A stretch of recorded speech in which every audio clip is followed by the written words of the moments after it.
The morning sun fell gently across the cracked walls of Meera's small home. It was a modest house in a quiet neighborhood, its paint peeling and windows slightly warped, but it held a warmth that money could never buy. Inside, Meera bustled about, preparing breakfast before the world outside even stirred. Her son, Aryan, sat at the worn dining table, his school bag beside him, trying to hide his excitement. Today was the last day of exams before summer vacation.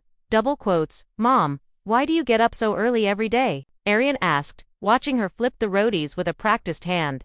Meera smiled softly, her eyes carrying a gentle tiredness. "Because, Beta, someone has to make sure you start your day well-fed and ready for anything. Your dreams deserve that." Aryan frowned, not fully understanding. "But Dad, he's gone, and you don't have to do everything yourself." Her chest ached, but she didn't let her voice show it. "I do it because I love you. That's why, Aryan. Always remember, love sometimes comes wrapped in hard work and tired hands." Her words planted a seed in Aryan's heart, but he was still young, unaware of the magnitude of her sacrifices. Chapter 2. Early sacrifice. Meera worked tirelessly. By day, she cleaned houses. By night, she stitched clothes for neighbors. There were moments when her fingers bled from needle pricks, and nights when hunger gnawed at her stomach. But she never let Aryan notice. She often skipped meals, saving every rupee for his school fees, new shoes, or the extra tutoring that Aryan desperately needed to excel. "You shouldn't be working this hard, Mom. I can help," Aryan said one afternoon when he found her sewing under the dim light of a single bulb. "I know, Beta, but your future. It's worth more than my comfort," she whispered, covering her tired hands. Aryan's admiration grew, but so did a subtle feeling he couldn't name, a quiet distance, a sense that no matter how hard she tried, she was always doing something he couldn't fully grasp. Chapter 3. Dreams beyond the horizon. As Aryan grew older, his ambitions expanded beyond the small town. He spent hours reading books borrowed from the library, dreaming of a life far removed from the dusty streets of his childhood. One evening, Aryan came home with news that would forever change their lives.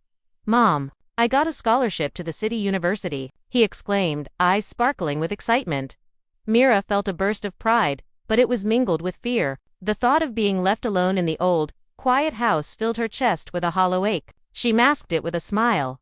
"That's wonderful, Beta. I knew you could do it. The city will be good for you," she said, her voice steady. The day Aryan left, Meera hugged him tightly, whispering, "Work hard, but never forget where you come from." Aryan hugged her back, his eyes bright with dreams, but already a little distant. "I'll make you proud, Mom." Chapter 4. City lights and growing distance. City life was intoxicating. Aryan was surrounded by possibilities, friends, and excitement. He thrived in the urban hustle, his success growing rapidly. But as months turned into years, the distance between mother and son became apparent. Calls became infrequent, and when they came, they were rushed. "Mom, I'll call you later. I'm busy," Aryan said one evening, the background of a bustling cafe barely audible through the phone. Meera smiled, hiding her worry. "Of course, Beta, I understand." She spent evenings by the window, staring at the empty road that led to the bus station he had left from years ago, her heart heavy but patient. Her neighbors often commented, "He's too absorbed in his city life. Maybe he'll come back when he realizes what he left behind." But Meera knew better. True love wasn't about reminders or guilt, it was about enduring patiently, hoping silently. Chapter 5. Silent sacrifices. Years passed. Meera's back ached from long days of labor, her hands rough and calloused. She sold her old house and moved to a cheaper one to continue funding Aryan's education and living expenses. One winter night, she developed a severe cold, her body shivering beneath the thin blanket she could barely afford. She didn't call Aryan, she couldn't bear to worry him. The next day, when he rang, she feigned cheerfulness. "It's just a cold, Beta, don't worry about me." He believed her, and she hung up, hiding her trembling hands under the quilt. The sacrifices were silent, unnoticed, yet unwavering. Chapter 6. The return home. Finally. After years of chasing success, Aryan returned home. The house had changed. The paint had faded even more. The garden was overgrown. Yet, it still carried the scent of his childhood. "Mom," Aryan began, unsure. Meera hugged him tightly before he could say more. "I knew you'd come back someday," she whispered, her voice soft, almost breaking.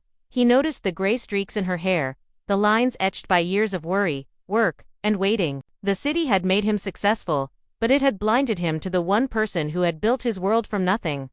"I've been so distant. I didn't realize how much I missed you," Aryan admitted, tears streaking down his face. Meera held his hand, offering a gentle smile. "Distance can stretch, Aryan, but it cannot break the bond of love, and it teaches patience, something we both needed." Chapter 7. Bridging the gap. Aryan decided to stay closer to Meera.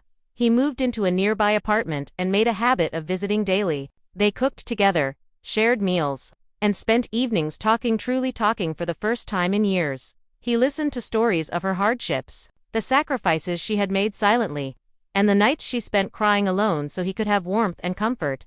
"I never understood, Mom. I was selfish," Aryan confessed one evening. Meera touched his cheek gently. "We all learn, Beta. Love is patient. I waited, and you returned. That's all that matters." Through these simple acts of daily life, they rebuilt the bond that had been weakened by distance, understanding that love sometimes needed time, reflection, and humility to be fully realized. Chapter 8. A Heart Remembered. Years later, Meera passed away peacefully in her sleep. Aryan was by her side, holding her frail hand, whispering, "Thank you, Mom, for everything." Her life had been one of quiet sacrifice. She had endured loneliness, illness, and heartbreak to ensure her son's happiness and future. Aryan, now wiser, understood the depth of her love. He carried her legacy forward, her lessons of patience, resilience, and unwavering love.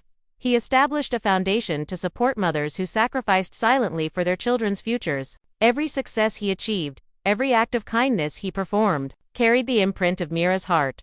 Though she was gone, her love lived on in him, eternal and unbroken, a testament to a heart made of sacrifice and a son made of distance, finally reconciled. Epilogue. The story of Meera and Aryan became one whispered in the town, a story of patience, endurance, and ultimate understanding. Aryan often spoke of his mother to others, saying, "A mother's love is the truest force in the world. Never take it for granted." And in that small, quiet house, the spirit of Meera lingered, not in bricks and paint, but in the love, lessons, and sacrifices that shaped her son's life forever.